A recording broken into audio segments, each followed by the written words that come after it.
It was, it was a massive challenge, to be brutally honest. I mean, I've watched with great admiration for Paul Cook and his backroom staff and his team.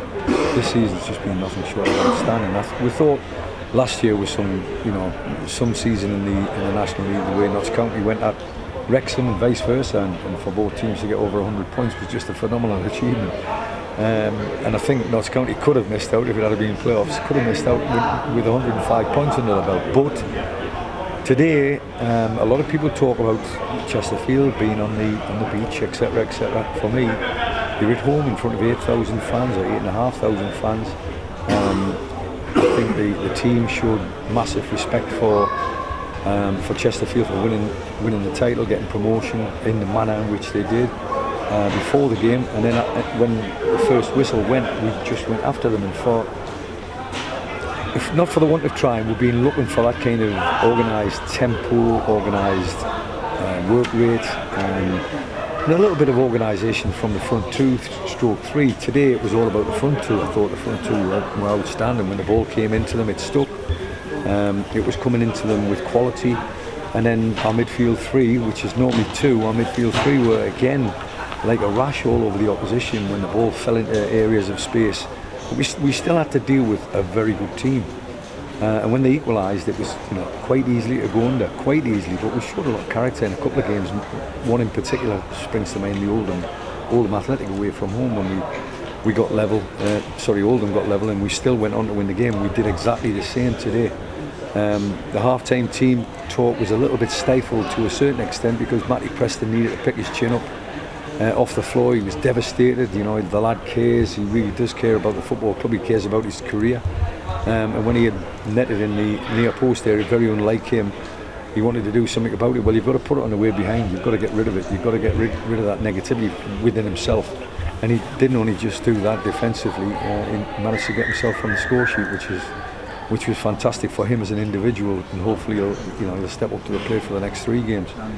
But all in all, I think I like people who prove me wrong. I also like people who prove me right, and I think it has to be said that Mr. Oxley-Chamberlain proved me wrong. I should have been playing him a lot earlier than what I did today. I didn't throw him in at the deep end. I threw him in against the quality side. I knew he had the quality. He showed that on the training ground on a regular basis. My honest dilemma until probably 2 or 3 days ago was what is his best position, and he actually categorically stated, I want to play centre midfield. So I said, right, a chance will come, and it'll come sooner than you think. Now I know where you want to play. He can play wing back, he can play centre back, he can play midfield, he can play him almost anywhere. And that long throw that he's got is a weapon.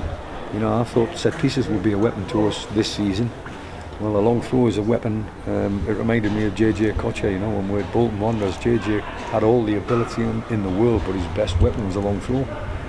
And we've utilised that today. Caused absolute consternation every time the ball went into the Chesterfield box because we committed to it. We committed to the long throw, and not only that, his contribution was outstanding today. And I'd like to thank him personally for being patient. He didn't come banging at my door, the Thursday on deadline day. He didn't come kicking the door down saying he wanted to get a move. He wanted to convince me that he could play for Kidderminster Harriers. I know he's had a bit of a hard time, and people have said that 1 or 2 of the fans have already turned against him. It doesn't matter about the fans where that's concerned. It's my relationship with Mr. Oxley-Chamberlain, and that is in a healthy state.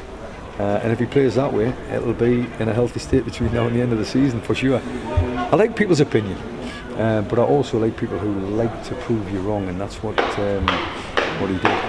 Yeah, you say about Ox. The second half, you put him into another couple of roles as well, didn't you? You withdrew Robinson, pushed him back into that position. Sammy was just treading a thin line, He had already been booked, and he's a feisty character, Sammy. I like him. I like his tenacity in the way he plays the game. He wants to play with quality. He wants to play football the proper way, but he also puts a foot in, and sometimes he gets caught the wrong side of the law. And I just thought with 10, 15, 20 minutes to go, I could have quite easily put Reece McAnally at right wing back, which was the suggestion from Macca, and I thought Reece was doing a very good job. Having been left out in the previous game at home, which in hindsight might be a bad move, but at the end of the day it is what it is, you know. But Reece came back today and I thought he was solid. I thought he, again, another one that wore the shirt with pride. So I didn't want to take him out of that centre-half berth, especially with Matty towards the end treading a little bit water in the middle of the three.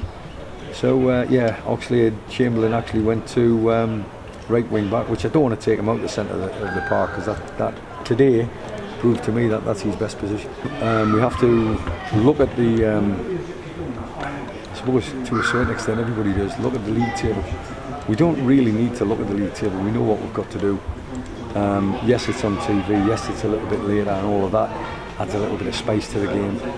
Yes, Halifax's game was cancelled because of the state of their pitch, and they've got a rearranged game which is getting closer to Saturday, which is better for us to a certain extent, which will test their squad. So maybe I don't know, maybe the football gods are moving in the right direction for us. Hopefully they are, but we've only got ourselves to blame where that's concerned. I think we've got to force the issues. You know, when it comes to the end of the season, we've done what we've done for 42, 43 games. Now all of a sudden we've got 3 to go, and we know what to do. That's the main part. And when we know what to do, come Saturday we'll do it.